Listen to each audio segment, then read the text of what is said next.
ഈശ്വമിസേറിസേ കൊറോണയും സുനാമികൾ ഇനി എന്താണ് ശിക്ഷ? യോഹന്നാൻ 3:10. ഇതാണ് ശിക്ഷ. പ്രകാശം ലോകത്തിലേക്ക് കടന്നു വന്നിട്ട് മനുഷ്യർ പ്രകാശത്തിനധികമായി അന്ധകാരത്തെ സ്നേഹിച്ചു, കാരണം അവരുടെ പ്രവൃത്തികൾ തിന്മ നിറഞ്ഞതാണ്. ഇന്ന് ഞാൻ ഓടാൻ പോയപ്പോൾ ഒരു പെൺകുട്ടി സ്കൂൾ ബാഗ് യൂണിഫോമുമൊക്കെ 3 ആൺപിള്ളേരുമൊപ്പം മൂന്നാറിലേക്ക് പോകുന്നു, അവളുടെ പുൽക്കൂട് നശിപ്പിക്കാനായിട്ട്.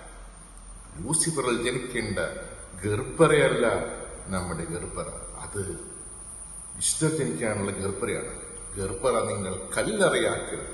പണ്ടത്തെ സിനിമയിൽ പുൽക്കൂട് നശിപ്പിക്കല്ലേ എന്ന് കേണപേക്ഷിക്കുമ്പോൾ ഇന്നത്തെ സിനിമകൾ യുവാക്കളെ നശിപ്പിക്കുന്ന പുൽക്കൂട് നശിപ്പിക്കണം എന്ന് പറഞ്ഞ പ്രേമത്തിന്റെ കഥകളാണ് സംഭവിച്ചുകൊണ്ടിരിക്കുന്നത്.